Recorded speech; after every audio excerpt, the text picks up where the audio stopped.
Welcome back. The Cleve Carney Museum of Art opens a new exhibition, Insert Coin, inside Midway's Arcade Revolution. The interactive exhibition featuring 12 classic playable arcade games, memorabilia, and video installations. It chronicles the dramatic rise and eventual upheaval behind Chicago's most prominent manufacturer of video games, Midway Games. Our Jackie Kostek has a preview. Hi, Jackie. Have you gotten to play any games yet? Mugo, good morning to you. I actually have I've sort of stayed away from actually playing the game so far, but that will change. I will take my hand at some of these games. They actually have a Miss Pac-Man, which is one of my favorite games, and a cruising game, which is also a favorite. But I know that a lot of people loved Mortal Kombat back in the day. This is one of the most popular games, and it's actually responsible for sort of reviving the arcade game industry at a time. So I'm here with Josh Sway this morning, who's actually the director of innovation at DePaul, and he also is the director of a documentary that came out in 2020 called Insert Coin, all about Midway Games, this Chicago-based company. Josh, good morning to you. Good morning, how are you?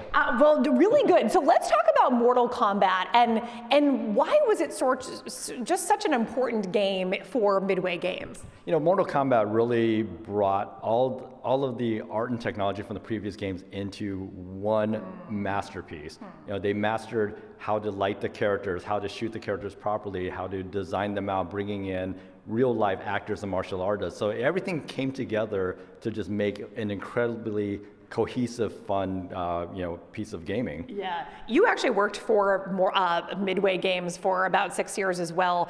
Was it always sort of a surprise in a way which games took off and which games didn't? You know, sometimes it would be a surprise, but back in the day, the process was that games would get tested in local arcades. So a lot of local arcades here in Chicago got previews of these games, and you knew immediately which games were going to be hits and which ones weren't. So one game might have a ton of kids around it playing it, you knew it was a hit. A game could come out and people would use it as a coat hanger, you know? So you knew right off the bat. Right, yeah, if a jacket is over the front of the game, you know it's probably not going to be as much of a hit. I think the other important thing with Mortal Kombat, or interesting thing is that it actually sparked some concern for legislators, maybe parents as well, about violence and realism in games. So what sort of did that spark, what did the game spark among the government, really? Yeah, so because of the growing realism of these games and the technology was getting so much better and better, a lot of people looked at this and thought, wow, this is getting into some strange territory. Yes. And so it really sparked games ratings, much like the way movies have ratings themselves. And so there were congressional hearings about this. Mortal Kombat was prominently displayed in Congress, which was really wild. And these ratings system came up. And really, it was a benefit to the games industry, because up until then, people weren't really sure how far they can do things based off of their audiences and such. So the rating system really freed up the games industry to say, all right, we now know that our game is going to be, let's say, an M rating, which is kind of like an R for movies. Yeah. And so because of that, they knew exactly what they can and can't do. So it really changed the industry. Oh my gosh. Josh, thank you so much for describing all of the history. And actually, coming up next hour, we're going to be telling you guys a story behind NBA Jam. Josh had a hand in creating NBA Jam and is actually a character within it, potentially. So we're going to get that story a little bit later with Justin now from the museum itself. Good morning to you, Justin. Good morning. Okay, so why did you want to bring an Insert Coin into this museum space? Well, I think when we do art exhibits, we're always kind of using it to talk about the narratives in culture. And what better way to use one of the most popular forms of creative expression than video games? I think we're so kind of programmed to think artwork can only be paintings or drawings, but most people interact with video games every day, and that's really an art form that we're all familiar with, so it makes sense to tell a story through that art form. It certainly is. Have you found yourself walking around this exhibit and maybe blowing off some steam or just having a nice little break in the middle of the day playing one of these games? Absolutely, and I love these early games. Yes. So like the Defender, the Pac-Man, Robotron. There's something about the challenge of these basic puzzles that's really fun, and the graphics are super cool. Absolutely. Real quick for folks who maybe have never been out to this art museum, it is within the College of DuPage. Folks can come out whether they're students or not, right? That's right. So anyone can come out to the Cleve Carney Museum of Art. We are in the Mackinac Art Center, which is a public art center. A lot of our shows are free. Sometimes there is a fee to come in, such as this one, because of the cost of the exhibit. But it's open to the public, and we're open 5 days a week, so come check us out Tuesday through Saturday. A great opportunity for sure. You guys, this is a great opportunity again to come check out this. And I think what's so interesting is, again, all of these really popular games that you know and love, or maybe you don't personally know and love Mugo, but a lot of people know them and love them, is that they were made here in Chicago, created by, Chicago designers from Midway Games.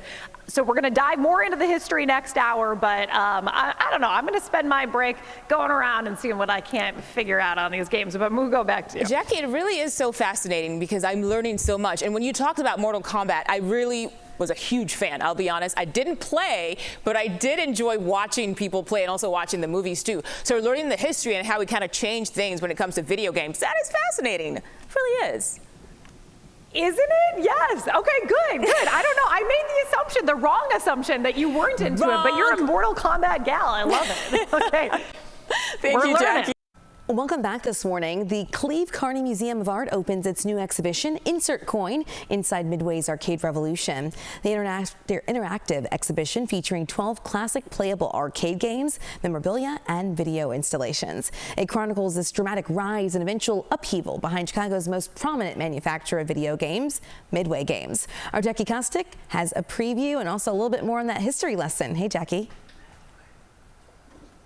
Audrina, good morning to you. Yeah, definitely an interactive exhibit. You'll see some of the most popular, most famous games from the past several decades here at the Art Museum within the College of DuPage and their brand new exhibit called Insert Coin, which is actually the same name of the documentary about the story, the revolution of Midway Games, directed by Josh Sway. So Josh, good morning to you. Good morning. You're also the Director of Innovation at DePaul University and had been a video game designer for 25 years. So you really understand the history well, and you were living the history of Midway Games. Can you sort of describe how it all started back in the day with Williams? Yeah, but so back in the day, when the first video games started coming up, arcades were the first wave of games. Yeah. And so Williams was riding that wave in. They were a pinball manufacturer. They saw video games as the next big thing, and they wanted to jump right in. And so they made their first game, Defender, which was a massive hit for them. Yeah, and what's so interesting is I think a lot of us sort of can follow that trajectory of, the pinball machines to the arcade games, and then come these individual consoles and devices that you can, the PlayStation Now and all of those things. But how did that change, I guess, the Williams' company?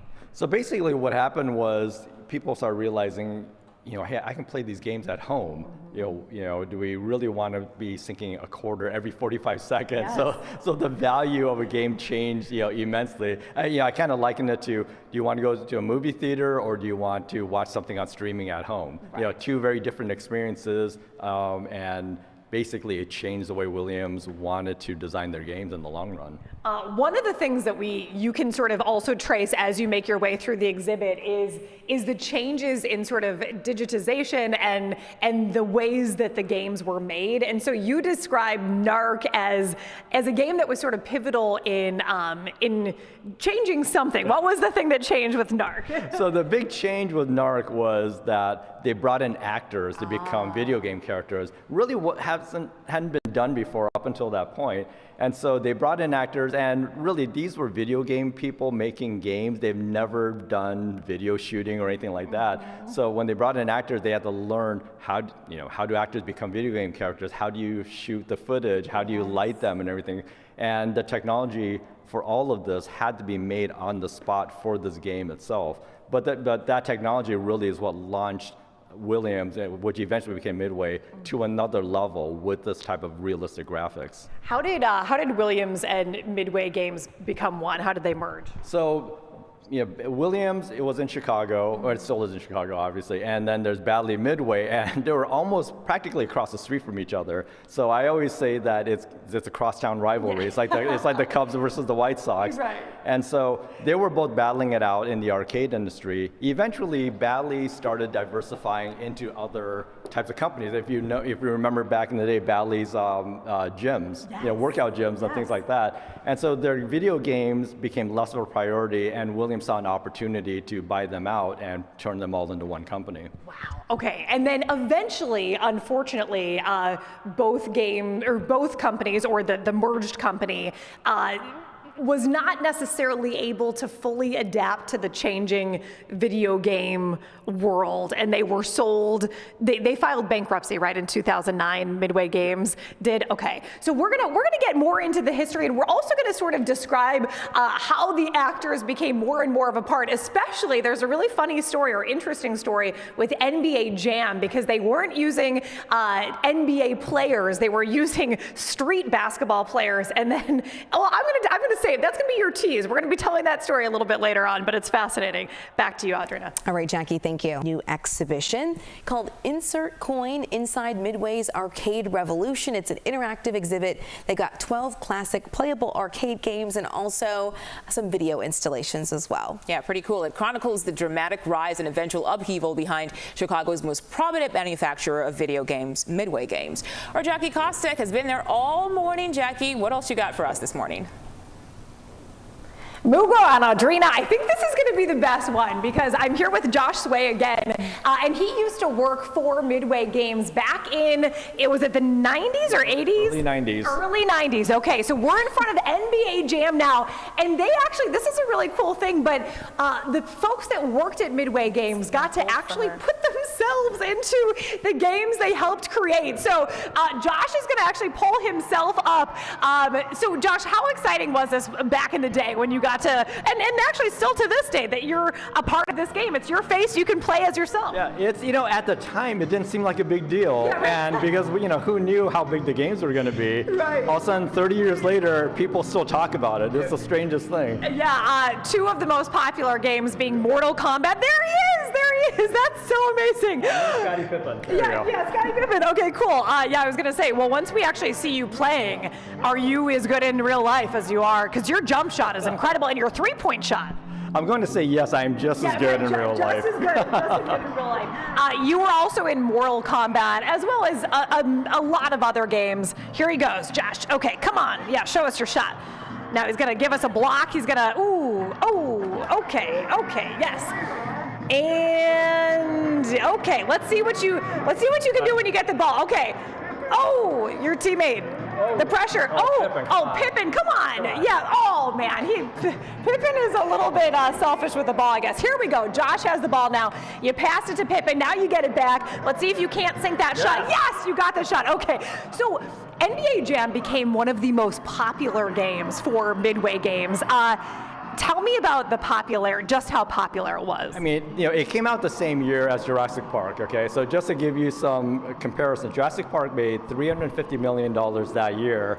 NBA Jam that same year made $1 billion, and that was all in quarters. And so it was just a staggeringly popular game. And it was one of the few arcade games that you would see business people playing next to kids and competing against each other. So everybody loved the game, and everybody loved the NBA at the time, because you're talking about the early 90s, Chicago Bulls, basketball, NBA. It was just an amazing time. Yeah, Josh, let's kind of scoot to the side just so we're not quite as close to the actual game itself.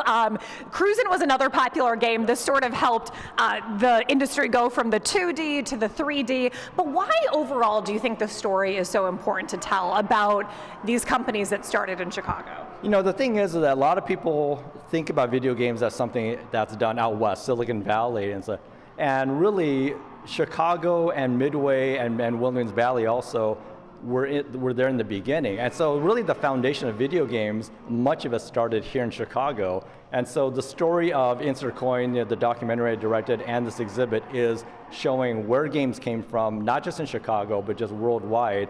And that also in Chicago, games are still being made. And this is really the foundation for all of that. Josh, thank you so much. We were going to get to Justin, but now we're unfortunately out of time. But you can come check out this exhibit here at the Cleve Carney Museum of Art at the College of DuPage. Check out the website. It is theccma.org, right, Justin? Okay, got it. And the exhibit runs through February. So come explore the history of Williams and Midway games, and you can actually play the games yourself too, which is pretty cool. Back to you. But you can't be in the games like Josh. Josh is the coolest person in the room. Can't be that cool. All right, Jackie, thank you so much.